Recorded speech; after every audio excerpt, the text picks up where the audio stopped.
"Get out of here, you useless old black man." Karen's voice tore through the quiet autumn air of Maplewood. Her high heels clattered on the steps of 47 Cedar Lane as she stood with arms crossed, face twisted in contempt. On the porch, Thomas Green, a retired soldier in his 60s, froze with pruning shears in hand. His sun-worn face stayed calm, though the insult cut deeper than any wound from the battlefield. He had faced death without fear, but being humiliated on the land he called home stung bitterly. Karen jabbed her finger toward the faded wooden fence and the frayed American flag fluttering above the porch. "This neighborhood demands neatness and perfection. Your shabby house is a stain. Maplewood doesn't belong to people like you." Curtains stirred as neighbors peeked from behind them, then quickly pulled away. Silence followed, heavy and complicit. Thomas set down his shears and stepped forward. His voice was deep and steady. "I once stood in the crossfire to defend that flag. I will not let anyone, not even you, insult it, or this home." Karen sneered and strode away, heels striking like a victory drum.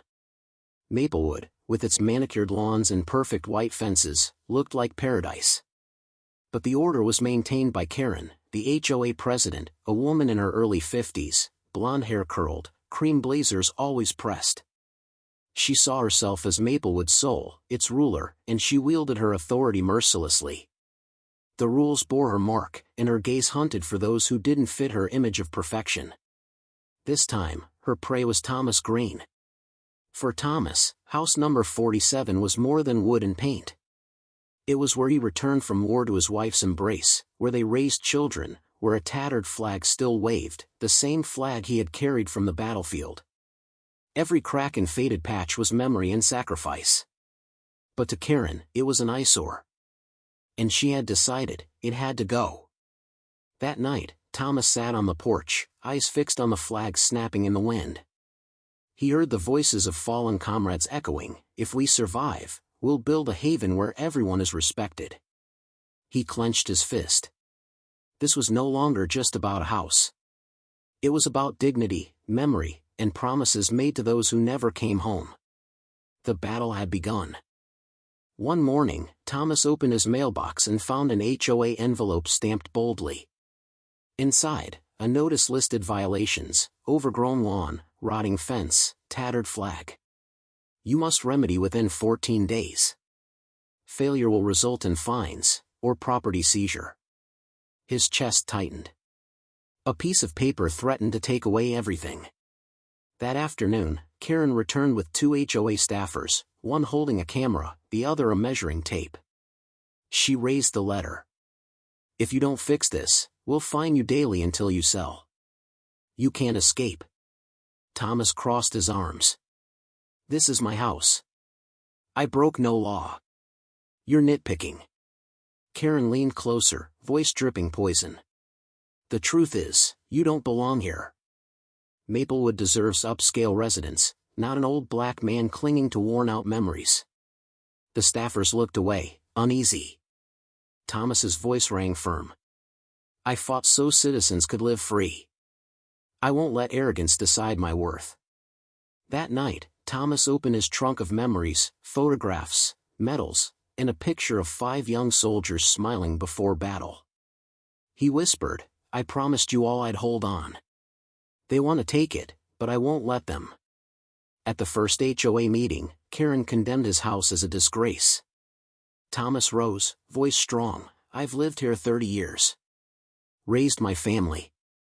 This house is memory. The so-called violations are excuses. She wants me gone because I'm not like her." Gasps spread. Karen snapped, "Stop twisting this." Thomas shot back, "Then why did you call me a useless old black man at my door?" The room froze. Some residents looked away in shame, others in realization. Karen denied it, but whispers spread. The meeting ended in chaos. Karen held her seat, but cracks had formed. The next morning brought a fine, $1,250, with $100 added daily. Thomas's savings could never cover it. Soon, more letters arrived: lawn too tall, leaves not cleared, paint fading. Every trivial detail was weaponized. One hot afternoon, Karen came alone, smiling falsely. If you resist, you'll drown in fines and the courts will strip you of everything. But I have real estate contacts. Sell now, I'll get you a tolerable price. Move somewhere smaller, quieter. At your age, shouldn't you rest? Thomas glared, voice steel. You don't care about lawns. You want my house. Karen smirked. Maplewood must be perfect. And your house doesn't belong. That night, his rose garden was trampled. Another day, a note slid under his door, leave while you still can. The police shrugged. No proof. But Linda, the young neighbor, came trembling. I overheard Karen. She's collecting signatures to seize your house. Thomas thanked her. Evil wins when good people stay silent. You didn't. That night, he reopened his trunk and found an old notebook of comrades' names. His finger hovered, then he dialed. Thomas, a gravelly voice answered. It's me. I need you, all of you. A laugh came. Say no more. Looks like we've got another mission. The fire in Thomas's chest reignited. A week later, 3 cars pulled up at house number 47. Out stepped Frank, tall, broad, cane in hand but presence commanding. Miguel, stocky, warm smile, muscular still. Robert, slim, quiet, thoughtful eyes. Thomas's throat tightened as Frank clapped his shoulder. Thought you'd call us for beer, not war. This isn't war, Thomas said softly, but I can't fight it alone. Inside, the wooden table became a command post. Documents, laptops, photos spread out. Robert dissected the rules. Miguel set up hidden cameras. Frank contacted old police allies. We need undeniable proof, Robert said.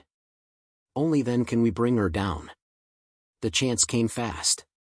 One morning, Karen arrived with staff, pointing at the lawn and fence. A civilized neighborhood has no place for you, a useless old black man stuck in the past. Cameras captured it all. When they replayed the footage, Karen's voice rang clear. Linda gasped. This is what the neighborhood needs. Frank smirked. She buried herself.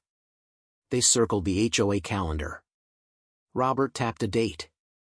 The next meeting. No shouting, no fists. Just the truth. That night, Thomas stood under the stars, flag whipping in the wind.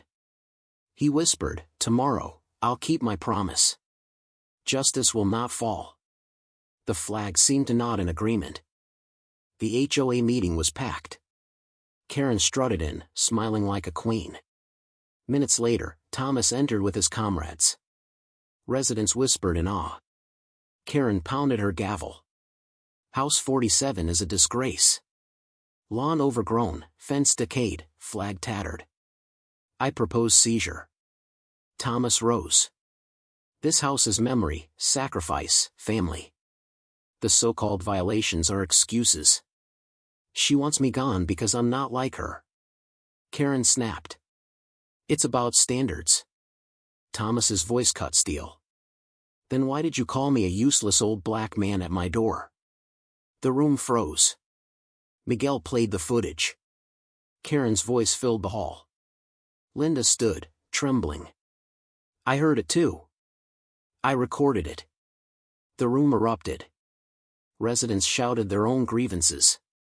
Karen staggered, furious. The board met briefly, then announced, Karen is removed as HOA president, effective immediately. The hall thundered with applause.